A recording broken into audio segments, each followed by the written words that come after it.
مو دا خبرې پکې راولې په دې آن د سپاټ په دې کیمره یې درته وایم که دې ویډیو د 1 لاک ویوز راغه په دې یو ویډیو د یو ویوز په سر به درته زه 1 روپۍ ورکړم چې مې ورنکه پښتون به نه یم صحیح ده په یو ویوز باندې 1 روپۍ دا زه د دې کیمرې چیلنج په بله ویډیو کې به درته زه قسم چې 1 لاک روپۍ به ورته زه ورکوم چې په دې 1 لاک ویوز پوره شو په یو ویوز فیسبوک ټیک ټاک څه د فیسبوک ملګرو تاسو او د ټیک ټاک په کاته کې به 1 لاک لایک اخلي نه په فیسبوک دی ویلي په فیسبوک دغه ویډیو 1 لاک ویوز چې کله کراس کړه نو واسم پښتون صاحب به ماله 1 لاک روپۍ راکړي بل کیش نقد کیش ثبوت کی طور پر چې دا پوره هم شو نو زه به تا ته بله ویډیو کې ستا ته د 1 لاک روپۍ دا به دې خلکو ته زه ښیم چې ما دا دې سړي له بس اوس مې په تاسو باندې پرېښه د ملګرو چې ستاسو خوښه ده چې څه کوئ دا 1 لاک روپۍ په ما باندې ستاسو پیرزوی جوشي له شعر په موبایل علي سلامونه ملګرو بنډارم را جوړ کړل دی سالار صاحب را سناست دی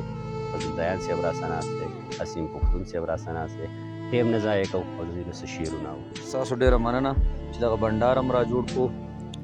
او څو شعرونه به ووایم چې د خپل احساس وینه مې خوري یوازې شوی یم د خپل احساس وینه مې خوري یوازې شوی یم نوره به ونشي زما نه زندګي یارانو او په هر څه پوه یم خو چپ یم له دغې وجې په هر څه پوه یم خو چپ یم له دغې وجې چېرته زما نه مو خفه نشي زړګي یارانو په هر څه پوه یم خو چپ یم له دغې وجې چېرته زما نه مو خفه نشي زړګي یارانو او زه هم خواهش لرم چې لاړ شمه چکر ووهم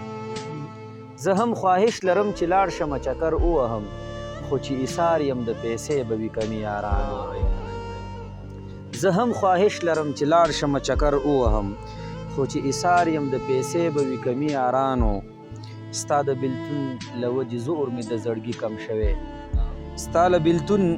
د وجې زور مې د زړګي کم شوی یوازې ناست یم ځان له اورم موسیقي یارانو چې څه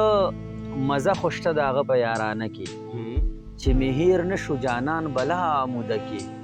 او راته وایه کیفیت به دا ستا څه وي چې راغلی دې وي یار خپله صده کې راته وایه کیفیت به دا ستا څه وي چې راغلی دې وي یار خپله صده کې ته چې وایې زما هېڅ څوک نشته پیغلې خو حیران یم چې چاته د اندازه کې ته چې وایې زما هېڅ څوک نشته پیغلې خو حیران یم چې چاته د اندازه کې نور هېڅ نه غواړم خدایه خو یو سوال دی سا خو واخلې د پښتون نه په سجده کې وی پاتې شه بېګا مې درته کړي ډېر سوالونه دي ستا نه مې بغیر د ژوند نیمګړي ارمانونه دي دا ښه شعر دی یار مړ یمه په خړو پړو خاورو کې خړ پروت یمه وګوره په قبر مې خواره واره ګلونه دي مړ یمه په خړو پړو خاورو کې خړ پړ یمه وګوره په قبر مې خواره واره ګلونه دي او چا ازار وهلی یم چې رزق پسې ورک یمه ډک مې د سرو زرو نه د کور په خوا کې غرونه دي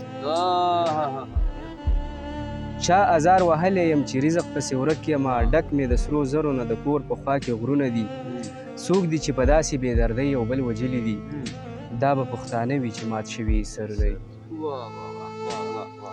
او ته د خپل دیان د کلي دغه نښې یاد ساته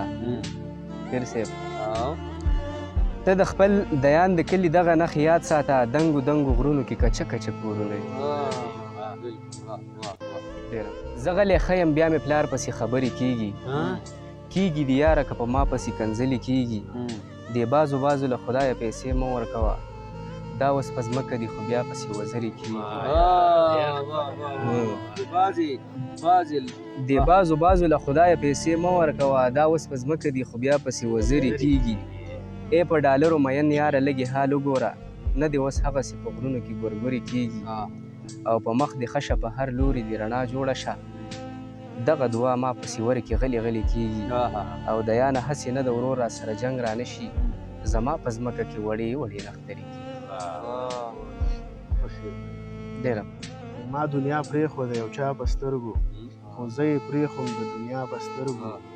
جي او جناب به رانه ونه شي خو دا خو خاطر کوم ستا په سترګو او تا ته به وشي اندازه د ښایست ځان ته لږ وګوره زما په سترګو وایي چا چې برباد کړم یو د دې او بل د دې لاسونه سیرې ګریوان له مې څنګه راغلل د هغې لاسونه او کومو چې وخوړم یاره بس همدا پوره وه ماله دې نه راکوي څوک د لاسې لاسونه خوب مې لیده چې مې یاران لوېدو له نه ورکوي ماله راوړي دي بیا چا د تشې خولې لاسونه خوب مې لیده چې مې یاران لوېدو له نه ورکوي ماله راوړي دي بیا چا د تشې خولې لاسونه د پردو دومره مجال نه و چې تر ما رسېدل د خپلو خلکو به راتلل تر دروازې لاسونه زویه چې چېرته د چا زړه در نازار نه شي په جنماز راته جوړه کړل نن دې لاسونه سالاره ته چې رانه لاړې نو ما داسې وکړل چاله مې ور نه کړل بیا د یارانې لاسونه